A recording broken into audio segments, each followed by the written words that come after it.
Yeah. 6-foot cook in the building, baby. 6-foot cookers in the building. Hey, cuz, show these boys Prince, how you a it's fool done, for this one. You about to show these boys how it's done, you heard? Prince the producer. A day in the life. Welcome back to In the Kitchen with the 6-foot cook. And today we're going to be doing chicken pot pie. We have two styles. We have a southwestern, as you see it there. And in the back you see we have an original pot pie. So we're going to share the ingredients, and my apologies, we had some technical difficulties. So without further ado, let's get right into it. Check out our ingredients here.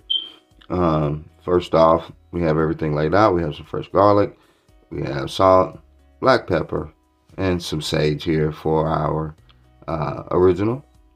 And here we have some fajita mix, some paprika, and some cumin. And that's going to go into our southwestern flavors. And we want to give a special shout out to Pepperidge Farm for making this possible. We used their puff pastry and filio dough sheets to make our pie crust. It came out amazing. So thank you, Pepperidge Farm, for making this video possible. All right, without further ado, we're going to get right into it. We got all our ingredients out. We have our southwestern mix back here in the back: corn, black beans, and pepper. We have our mise en place together for our original right there: onions, carrots, celery, and we also have some potatoes. And as you see, we have the onions and peppers, corn, black beans ready to go for our southwestern. So let's get right into it and get this party started. All right, first thing you want to do is get your pan heated up. We have it on medium high, just to saute our veggies here and get them nice and tender and going. On that back pot, you see we have some chicken stock brewing. So we're going to get everything going nice, get some nice sauteing and caramelization going on the veggies. Not too much, we just want to get it tender and ready to go into the pot. So get that going, stir it up, shake it up, get it ready to go. It doesn't take too long. Altogether, your prep time and cook time is going to take you about an hour, 30-minute prep and prep time and about 30 minutes cook time. So now with the veggies getting there, we're going to add in our potatoes. That's right, get those things a little tender and get ready to be prepared before they go in the oven. All right, we add our seasonings in, each one. Here we're going to start over here with the southwestern with a little sage, a little cumin, and our fajita blend and paprika. All right, get that nice and stirred in, get the flavors married together.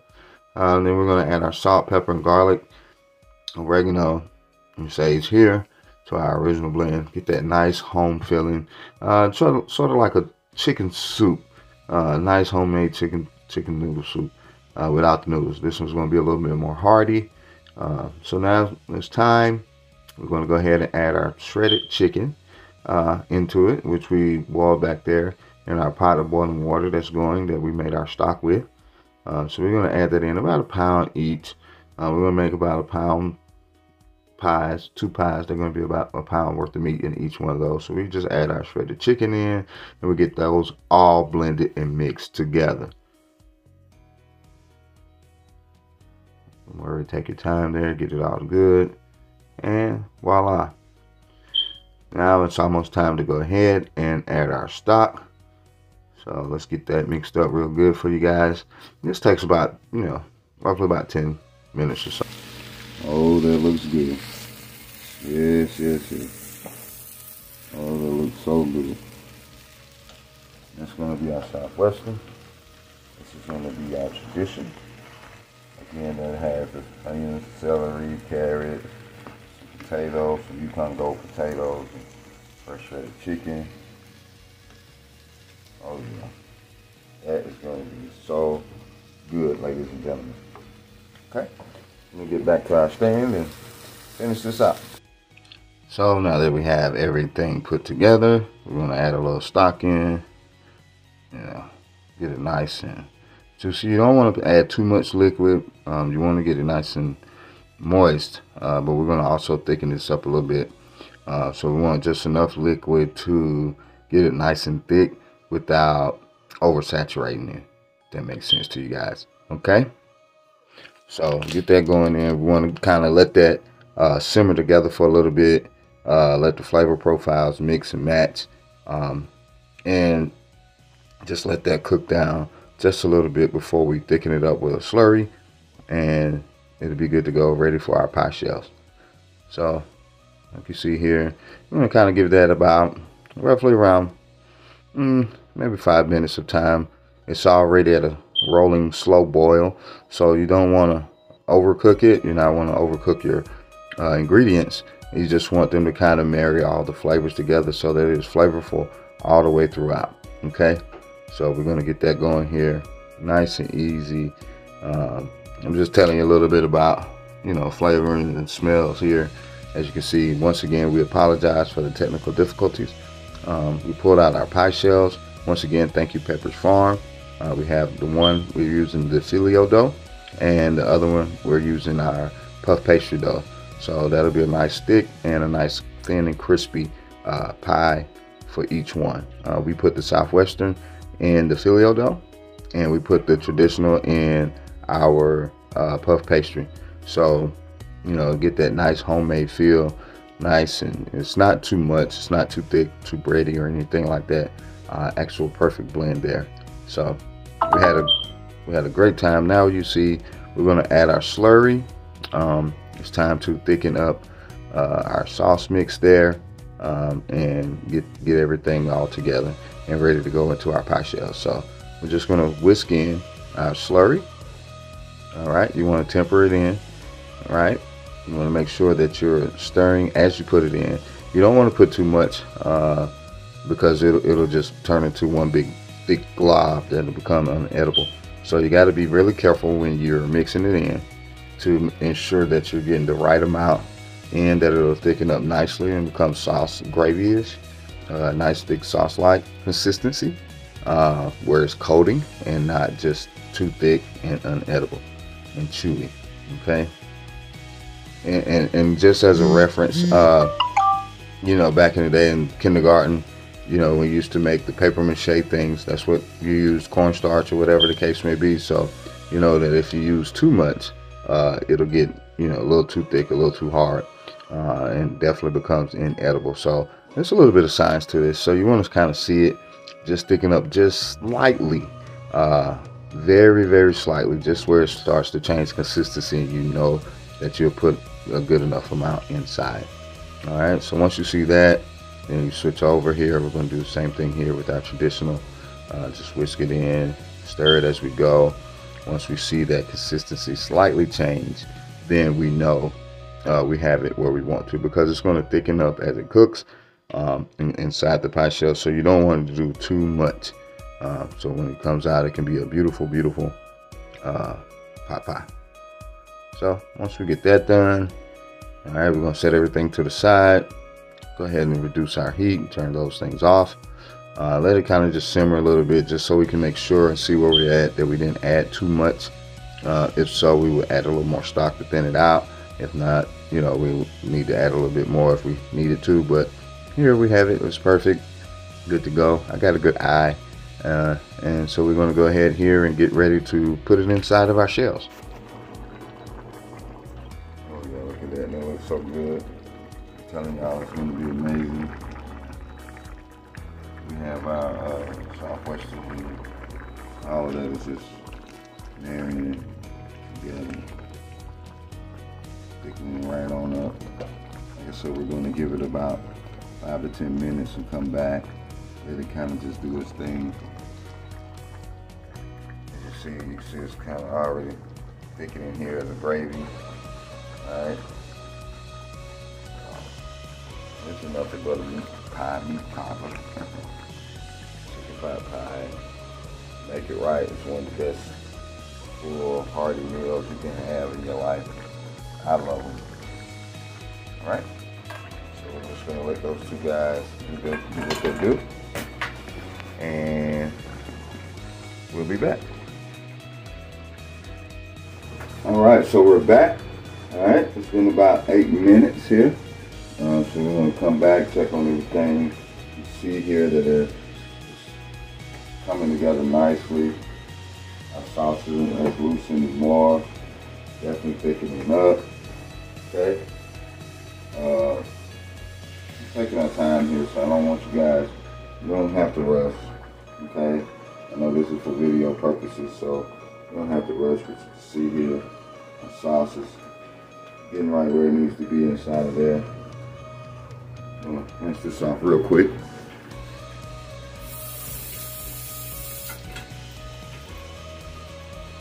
And our other one, get nice and thick there. Not too loose. And if you feel like you didn't add enough, you can always come back and add a little more, just to get it to the consistency that you want it to be. Like I feel like, you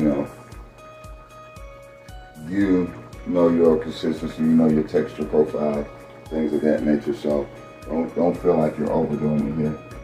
Okay. Since I have this ladle, I'm gonna go ahead and use this here now. In our pie shells, I did go ahead and add a little egg wash. I don't know if you can see the glistening there. I took a little egg wash and lined it with that. That's just for our binding purposes. So it acts as a binder.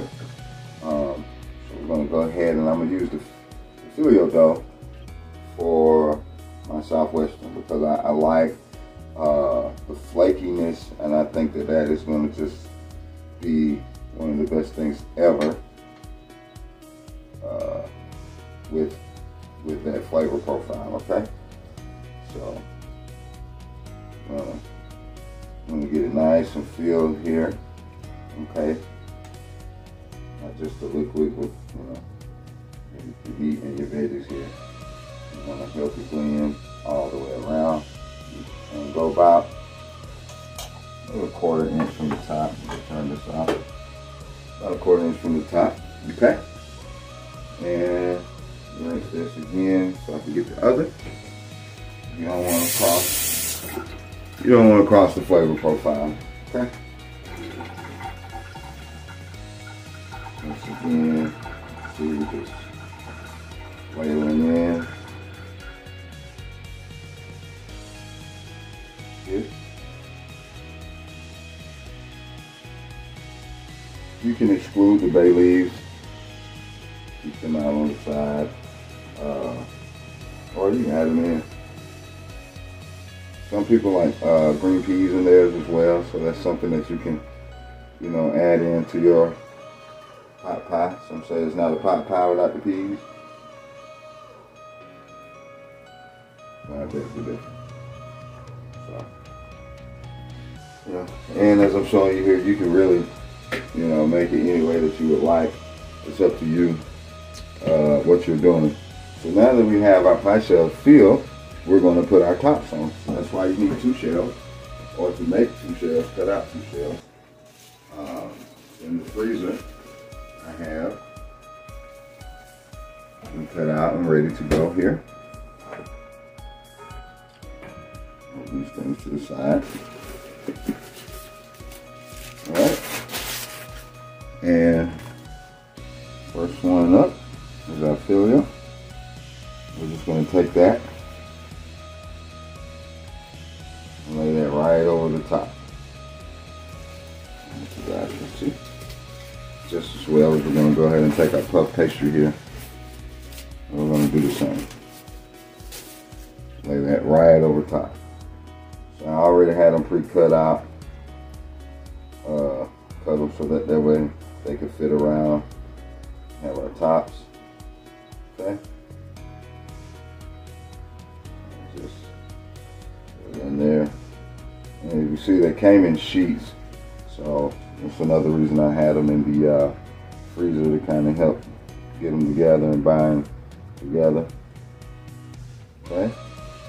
And we're going to take, once again, we're going to take just a little bit of egg wash here. And we're going to brush the tops of our, if you don't have a pastry brush, you can use your hands and some gloves, or, we're just going to brush the tops of our pie shells here. So, get that nice and going.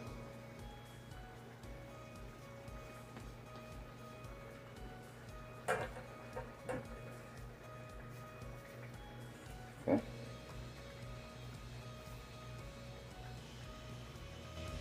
And it's also, not only for continuity purposes, it's also going to help it brown a nice, beautiful consistency there. So they come out nice and golden brown. Beautiful, beautiful, beautiful. Okay? Alright. So working with it there. Trying to shake it. And we're going to want to just cut a slit. Right in the middle. You ever cooked in the kitchen with grandma, you know, she made her slits. And we'll come back and really just make sure that they're there. Alright, this is one way to make sure they're done as well. And I'll show you that a little later as we come out. Okay? And it gives it some room to steam, and you know, doesn't make, that way the pie crust doesn't get soggy, you know, and it allows the steam to come out and allows the pie crust to cook. So we have this our oven already preheated. Okay? So we're going to go ahead and slide our pie shells in here right on the rack. Once again, I preheated it for 325. That gives you some time to, you know, do other stuff. We're living life here, folks. You know, not a perfect world, perfect kitchen. So I'm going to get that going. And in the meantime, it's going to take about a good 35 minutes. So in the meantime, I'm going to clean up here and get some things rolling. Get set up for dinner because I'm going to be ready to eat. I don't know about you, but I know about me. All right, guys, our timer just went off, so let's check them out. It's been 35 minutes. That's what I set our timer to. Like I said, once again, I put my oven on 325. So I kind of let it get some time, get nice and golden brown. You don't have to flash it. Sometimes the directions you may read will say 400 degrees, but for me, given this recipe that I do, at 325 for about 35 minutes is perfect. Okay, so the moment of truth. Woo. Feel that heat coming out of the oven. Oh yeah, look at that. Can you see it? So you got that nice golden brown texture, like sheen on it. That's from your egg wash, right? Okay. That's our traditional one with the puff pastry. And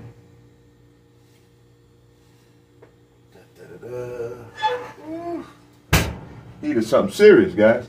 And here goes our southwestern. Once again, you see that beautiful, nice golden brown texture. You see, there's no leaking coming out, even though I'm turning it sideways. Right? That crust and that sauce has gotten this opportunity to thicken. And guys, we're going to dive in. I'm not even going to waste my time to put it on a plate. I am just about to go in. And we're going to see how good it is. I can guarantee you it's delicious. So once again, also where we put our slits at, if you remember, is a good starting point for you. You hear that crispy, flaky crunchiness of your phyllo dough. I love it. I love the texture. It's really good to make like spinach dip cups. That's a really good thing to make these with. There's so much other stuff you can do, but I really love it for my spinach dip. And as you see, you hear it. It's nice, flaky, crispy, and we're just gonna dive in. I'm not gonna, this may be uncouth, as they say. See,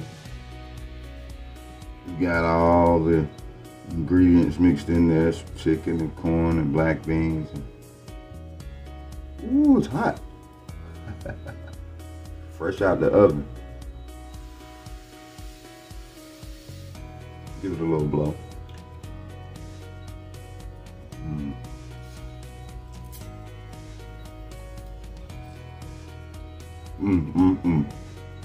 My goodness. There's nothing like it, guys. My God. You got the nice southwestern flavor profile going on. The crispiness and the thinness of your phyllo dough, so it's not too bready, so it stays light. But my God, All right, so we're gonna, yeah, I can't wait to get off camera for this one. So we're gonna go ahead and get into our other one here. And you hear that one as well. It's nice and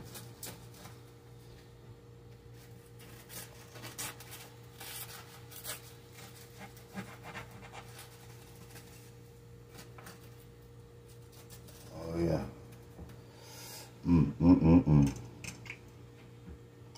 I'll get a new fork just so I don't double dip and get all the flavor of this one. I'm gonna dig right in there. Remember, we got those potatoes, carrots, celery, onions.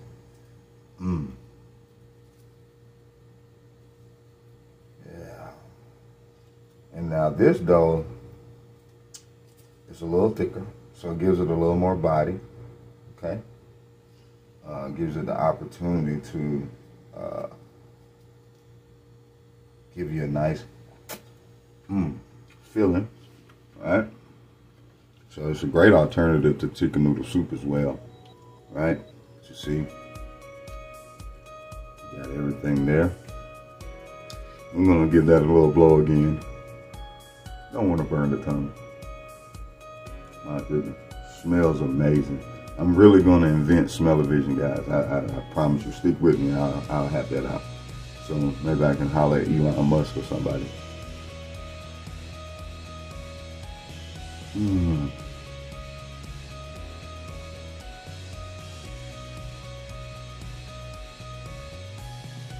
Oh my goodness. Woo. So, perfect family meal, especially as we get into the fall season, winter season coming up. Very easy, as you see. Takes a little time. You can take your time with it, but I can guarantee your family will love it. And I'm not gonna waste too much time. I'm hungry now, and I'm excited to say the least. So thank you again for joining us today. The 6 Foot Cook in the Kitchen. I hope you enjoy this recipe. Please leave some feedback, let us know. And in the comment below, let me know some more fall recipes that you would like to see. And we'll do them right here together. All right? Have a great day. Be blessed. We love you. Peace. Make sure to like, share, and subscribe for more fun content and videos. And hit that notification bell.